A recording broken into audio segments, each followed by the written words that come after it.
Good evening.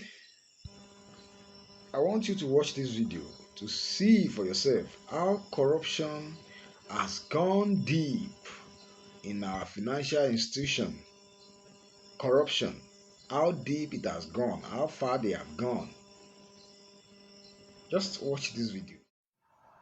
Nigerians, I will speak, even if today is the last day I will spend in this world.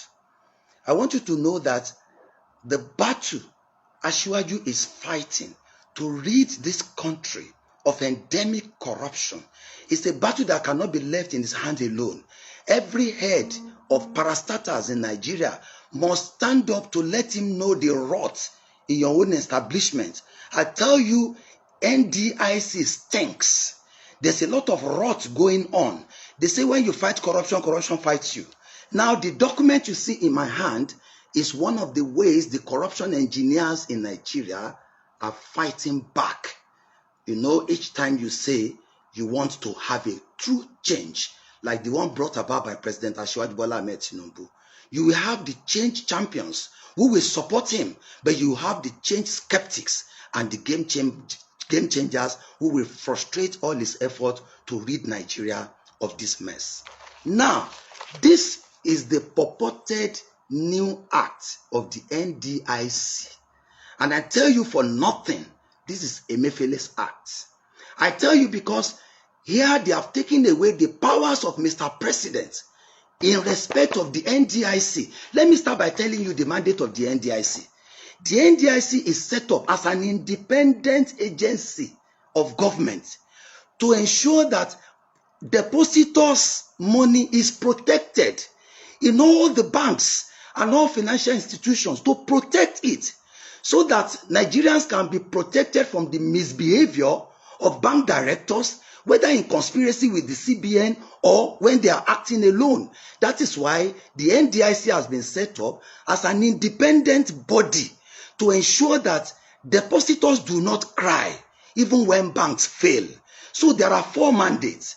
The first mandate of the NDIC is to guarantee Nigerians who have deposits in all these banks that relax, be calm, your deposit is safe.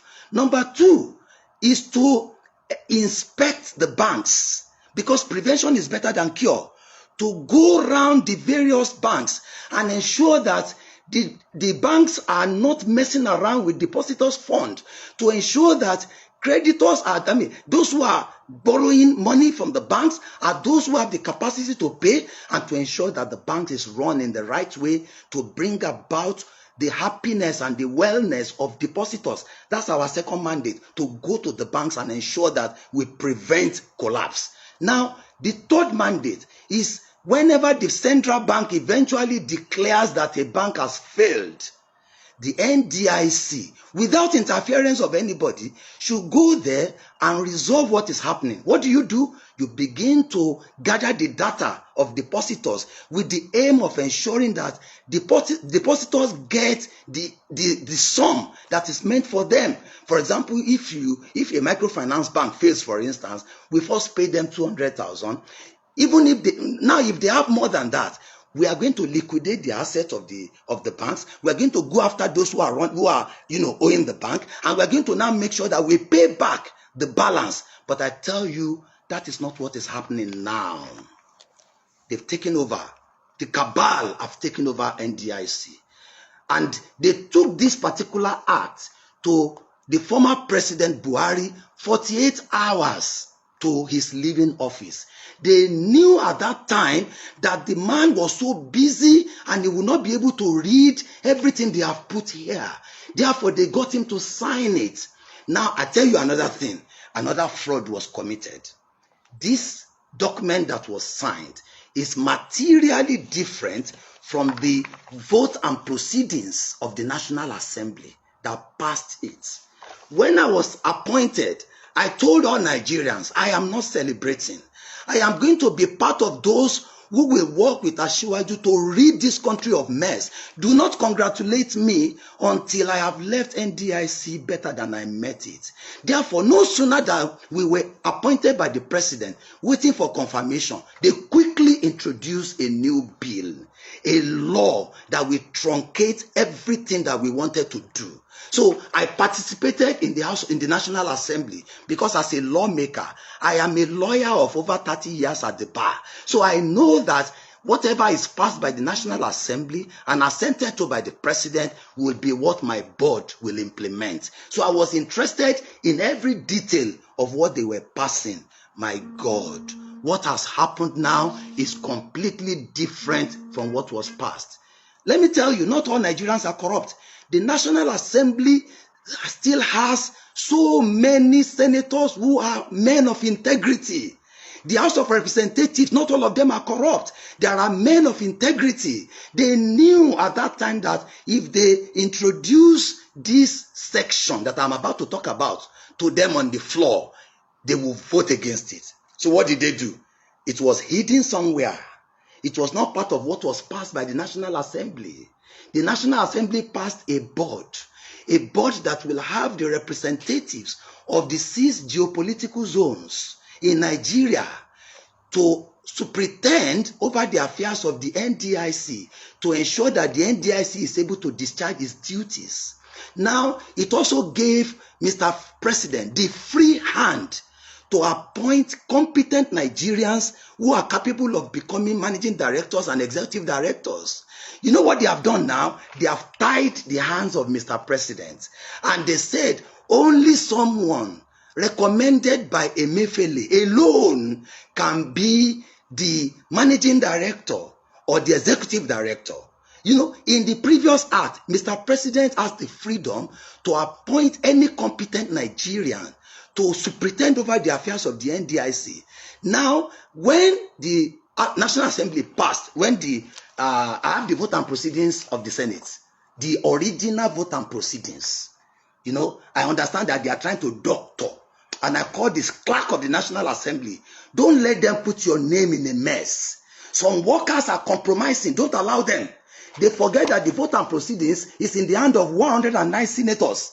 So if you doctor one, you cannot doctor all the others.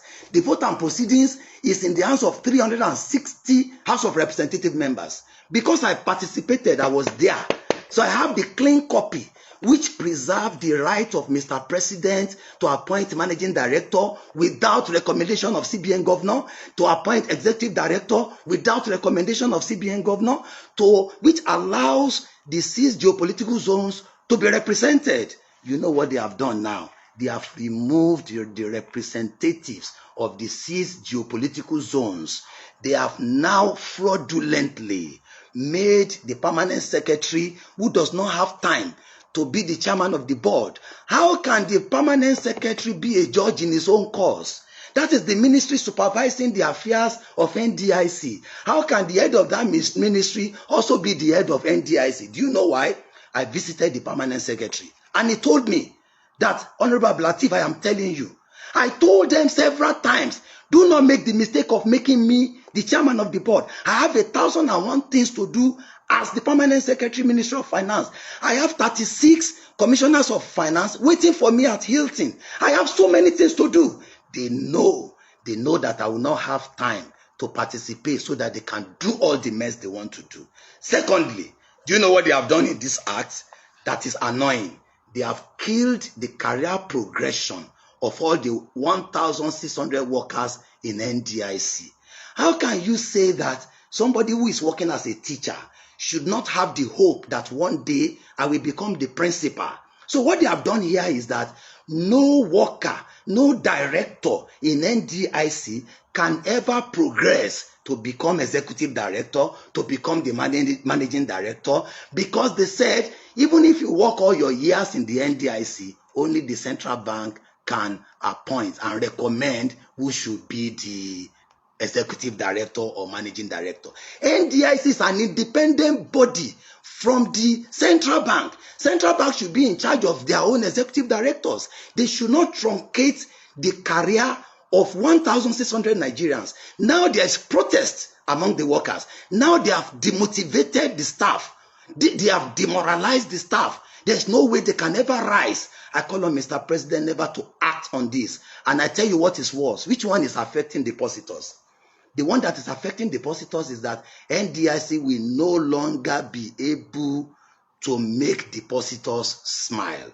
I tell you for nothing, I have thousands of petitions on my table by Nigerians who are owed by the NDIC, who find it difficult to claim their rights from the NDIC. They are frustrated. As I speak, they can come out. Because the NDIC has so many useless sections here. The sections that say if you don't come and claim your right between so time, the NDIC will become the owner of your money. It is there. How can you say a microfinance that is closed? And now say, how do you now get these depositors to come and collect their money? You say you are using town crier in today Nigeria to go and tell people in the village that all of you who have money in Uganda microfinance, come and collect your money from NDIC. When they have phone number that you can call. So you are denying Nigerians trillions of money. And I will not accept it. My board will not share kobo. I think of my grave. I think of my Lord. If I'm removed tomorrow, I don't care. But this law now has removed the independence of the NDIC. You know how? Now, the former law says NDIC shall be free to go and investigate, the banks. Now, this law says NDIC can only go and investigate banks if central bank approves.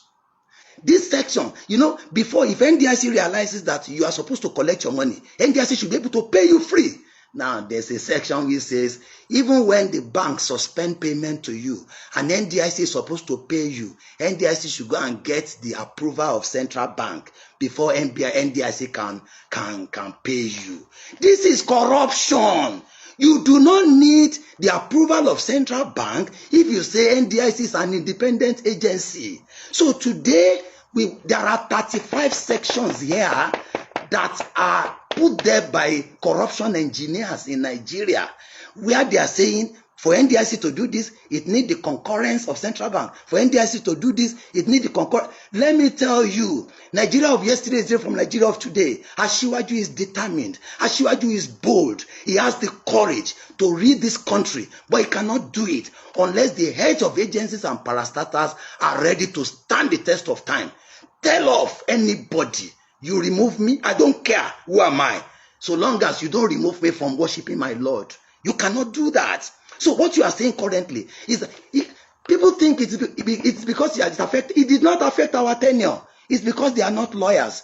I am a lawyer of over 30 years at the bar.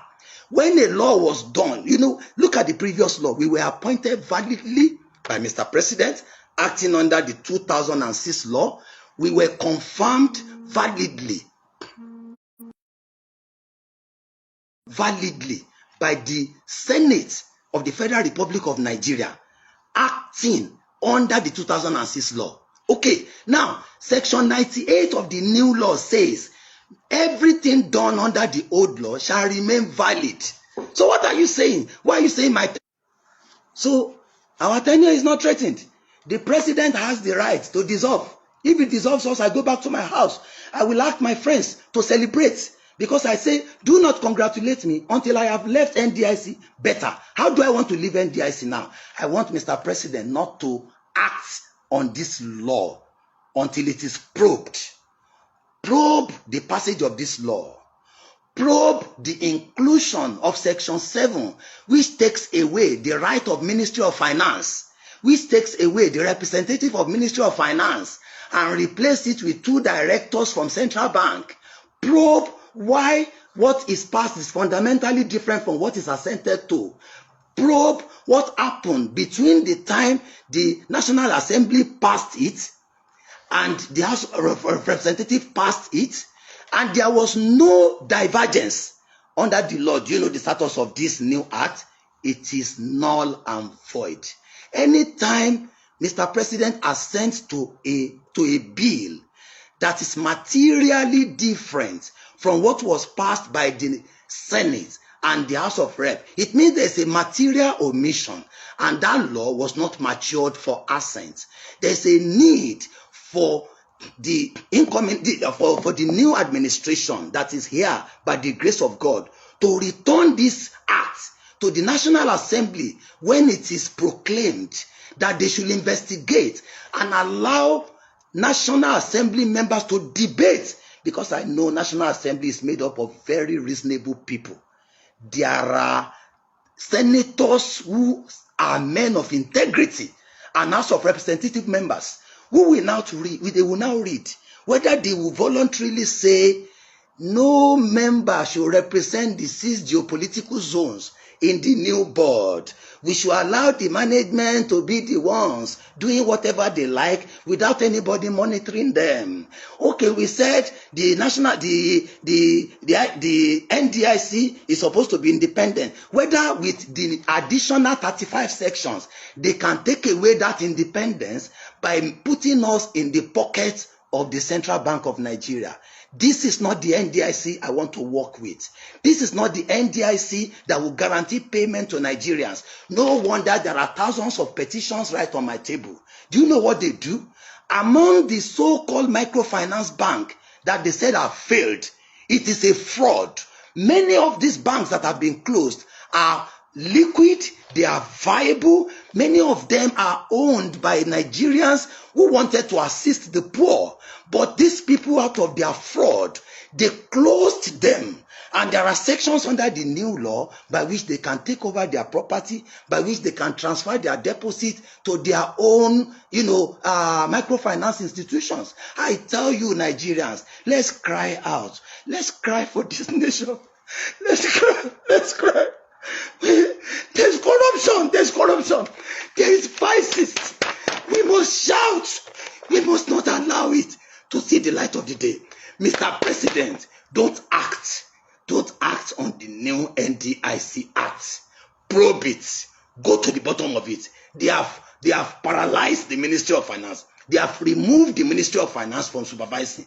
They have removed the power of Mr. President from appointing those whom he finds competent. And now they have subjected the deposits of Nigerians to danger. So you will find it difficult. That is why many banks that have closed several years ago, you cannot collect your money because they have very, very useless sections of the law which is tying the hands of Nigerians from reaping the fruits. May Allah bless you. I don't bloody care about their office. I am still the NDIC chairman. I have resumed. I have been inaugurated. And until Mr. President dissolves that board, nobody can ask me not to act. I will act and support the current government to rid that institution of corruption. Thank you. Please help me share this. Help me share it. I don't have the power of media. I don't have the power to pay people. But I trust you as Nigerians. You will share this to ensure that all Nigerians are carried along and to know the evil that is happening. This one is toying with Nigerians, poor people who pay into the banks. You will not be able to collect your money out of no fault of your own. Now our job is to make sure you are happy. But now they want to make you sad. They want to make you frustrated, even over your money. It will not happen. May God bless Asiwaju Bola Ahmed Tinubu. May God bless the Federal Republic of Nigeria. May God bless all of you who are change champions. Nigeria will not be the same again. It's a renewed hope and we shall win. Thank you.